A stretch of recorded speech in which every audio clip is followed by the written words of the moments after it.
কুসমাইল ইউনিয়নের ১ নম্বর ওয়ার্ড বক্তব্য বাজারে আজকে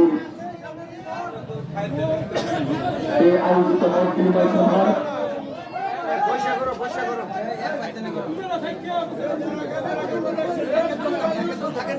আজকের এই মত বিনিময় সভার শ্রদ্ধাবাদন সভাপতি আমাদের ফুলবাড়ি উপজেলা বিএনপির সাবেক আহ্বায়ক দীর্ঘদিন যিনি ফুলবাড়ি উপজেলা বিএনপির সাধারণ সম্পাদক হিসেবে দায়িত্ব পালন করেছেন, আপনাদের কুসমাইল ইউনিয়নের কৃতি সন্তান জননেতা এপি সিদ্দিক সাহেব আমাদের মাঝে উপস্থিত হয়েছেন।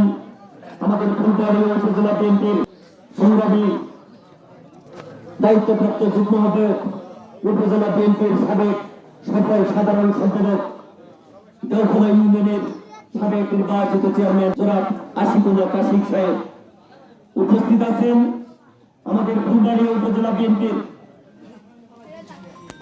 আহ্বায়ক কমিটির সম্মানিত যুগ্ম আহ্বায়ক উপজেলা বিএনপির সাবেক সাংগঠনিক সম্পাদক সাবেক ছাত্রনেতা যুবনেতা জনাব মাসুদ আহমেদ মাসুদ সাহেব উপস্থিত আছেন। আমাদের আপনাদের এই কুসমাইল ইউনিয়নের কৃতি সন্তান ফুলবাড়ি উপজেলা আহ্বায়ক কমিটির সম্মানিত সদস্য সাবেক ছাত্রনেতা অ্যাডভোকেট হুমায়ুন কবির সাহেব আমাদের মাঝে উপস্থিত আছেন। আমাদের ফুলবাড়ি উপজেলা বিএনপির অন্যতম নেতা উপজেলা স্বেচ্ছাসেবক দলের সাবেক সফল আহ্বায়ক সাবেক ছাত্রনেতা জনাব রফিকুল ইসলাম মাখন সাহেব উপস্থিত আছেন। যুবদল নেতা আনোয়ার সাদাত আনাস ইমরুল কায়েস সহ যুবদলের অসংখ্য নেতৃবৃন্দ, ছাত্রদলের সদস্য সচিব উপজেলার আলামিন, পৌর ছাত্রদলের আহ্বায়ক হাসপাতাল মন্ডল, অনেক ছাত্রদলের সাবেক আহ্বায়ক রুমান মিয়া, বর্তমান আহ্বায়ক মুবারক, সিনিয়র যুগ্ম আহ্বায়ক শামীম সহ আমাদের পৌর ছাত্রদল পৌর যুবদলের সংগ্রামী সাধারণ সম্পাদক লুৎফুল কবির সালেক, কৃষক দলের উপজেলা কৃষক দলের সিনিয়র যুগ্ম আহ্বায়ক প্রভাষক রেজাউল করিম খান রাসেল, আপনাদের অত্র ইউনিয়নের আরেক কৃতি সন্তান সহ আমার সামনে যুবদলের অনেক নেতৃবৃন্দ বসে আছেন। সকলের নাম বললাম না। আমাদের পৌর যুবদলের সাংগঠনিক সম্পাদক সাত্তার সহ বিভিন্ন পর্যায়ের নেতৃবৃন্দ, উপজেলা ছাত্র দলের যুগ্ম আহ্বায়ক এজিএম ফাহাদ, যুগ্ম আহ্বায়ক রাকিব সহ অত্র ইউনিয়নের বিভিন্ন পর্যায়ের নেতৃবৃন্দ আমার সামনে যারা বসে আছেন, যারা আমার কথা শুনছেন, সকলকে আমি থেকে এবং বাংলাদেশের আফ্রিসি নেত্রী সাবেক সফল প্রধানমন্ত্রী বিএনপির চেয়ারপারসন এসটিপি বেগম পক্ষ থেকে বিএনপির ভারপ্রাপ্ত চেয়ারম্যান, আগামী দিনে বাংলাদেশের রাষ্ট্রনায়ক, বাংলাদেশের অবশ্যম্ভাবী প্রধানমন্ত্রী ইনশাআল্লাহ বিএনপির ভারপ্রাপ্ত চেয়ারম্যান দেশনায়ক তারেক রহমানের পক্ষ থেকে আপনাদের সকলকে শুভেচ্ছা জানাচ্ছি, অভিনন্দন জানাচ্ছি এবং সালাম জানাচ্ছি আমার। আসসালামু আলাইকুম ওয়া রাহমাতুল্লাহি ওয়া বারাকাতুহু। ওয়া আলাইকুম আসসালাম ওয়া রাহমাতুল্লাহি ওয়া বারাকাতুহু। সংগ্রামী সমাবেশ, আমার পূর্বে বক্তব্য রাখলেন আমাদের অত্যন্ত জনপ্রিয় নেতা, আমাদের সাবেক ছাত্রনেতা, সাবেক উপজেলা বিএনপির সাধারণ সম্পাদক আশিক ভাই, আশিকুল্লাহ কাশিক চেয়ারম্যান সাহেব। ওনার বক্তব্যের পরে বক্তব্য রাখা খুব কঠিন, কারণ উনি ছোটকাল থেকে ওনাকে দেখে আসছে এবং ওনার বক্তব্য একসময় আমিও শুনতাম। আমি যখন ছোট ছিলাম, উনি ছাত্র রাজনীতি করেছেন। প্রিয় ভাইরা, আগামী নির্বাচন আসন্ন, নির্বাচনকে সামনে রেখে সকল দলের নেতা কর্মীরাই সজাগ রয়েছেন। আপনাদের কাছে একটি বার্তা নিয়ে এসেছি প্রিয় ভাইরা। সেই বার্তাটি হলো, যেভাবে বিগত একটি সরকারের পতন হয়েছে, প্রিয় ভাইরা, যেভাবে একটি সরকারের পতন হয়েছে আপনারা সকলেই খেয়াল করে দেখবেন, সেইভাবে আমরা কিন্তু গণতান্ত্রিক বাংলাদেশে এইভাবে সরকারের পতন হতে দেখিনি। কারণ ভোটের মাধ্যমে একটি সরকার নির্বাচিত হবে, আরেকটি সরকার আসবে, জনগণ তাদের পছন্দ মতো, আপনারা আপনাদের পছন্দ মতো প্রার্থীকে ভোট দিয়ে সংসদে পাঠাবেন। কিন্তু বিগত সময়ে 3টি নির্বাচন হয়েছে, সর্বশেষ বিগত 3টি নির্বাচন হয়েছে, সেই 3টি নির্বাচনে কি বেহাল অবস্থা, বেহাল দশা ছিল, সেটি আপনারা ভালোভাবে দেখেছেন।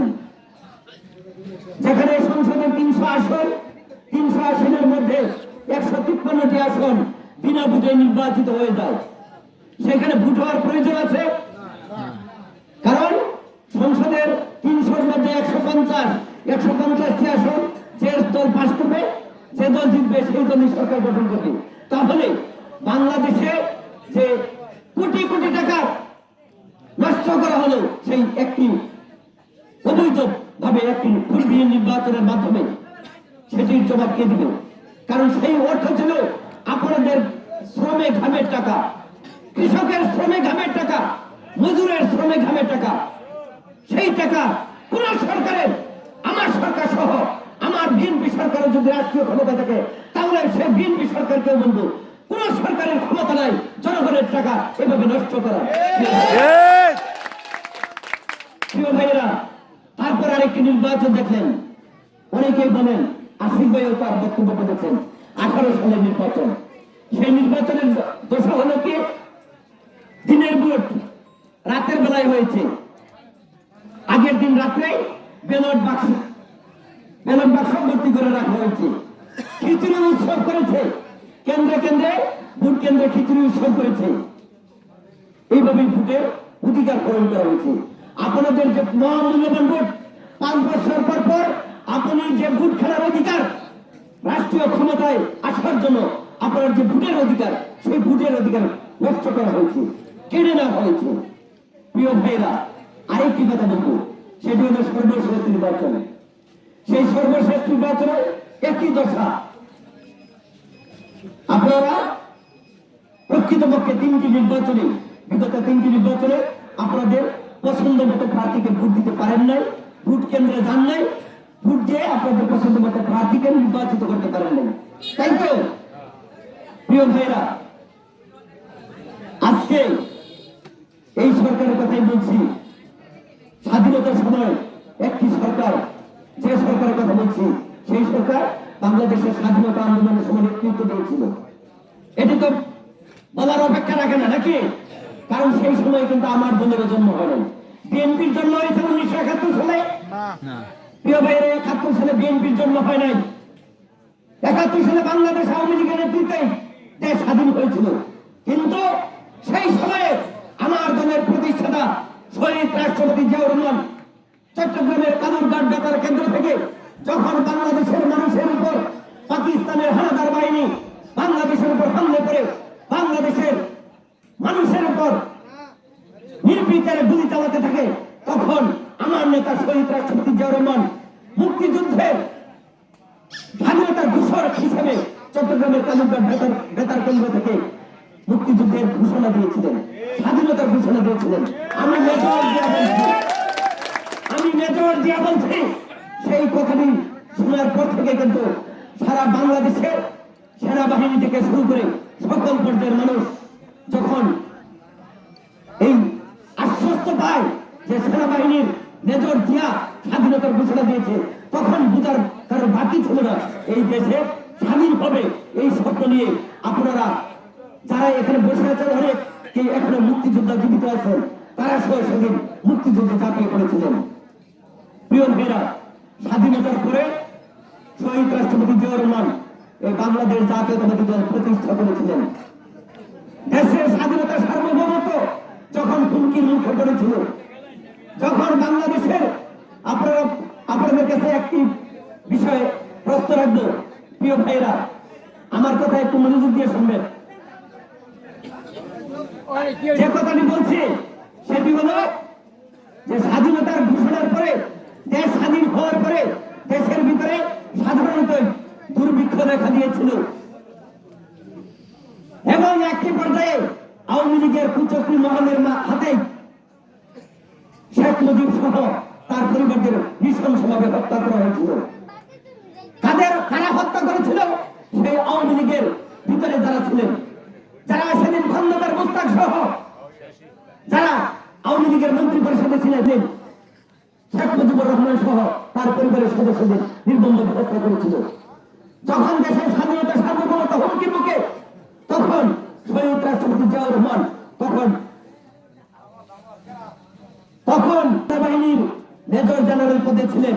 তাকে সেনা সিপাহী বিপ্লবের মাধ্যমে, অভ্যুত্থানের মাধ্যমে বাংলাদেশের স্বাধীনতা যখন হুমকির মুখে পড়েছিল, তখন সিপাহী বিপ্লব শহীদ রাষ্ট্রপতি জিয়াউর রহমান ক্যান্টনমেন্টের বন্দীদশা থেকে তাকে মুক্ত করে বাংলাদেশে অবাধে বাংলাদেশে ফিরে ধরবে, তাকে রাজনীতি করার সুযোগ দিয়েছিল। প্রিয় ভাইরা, শহীদ রাষ্ট্রপতি জিয়াউর রহমান পরবর্তী সময়ে 100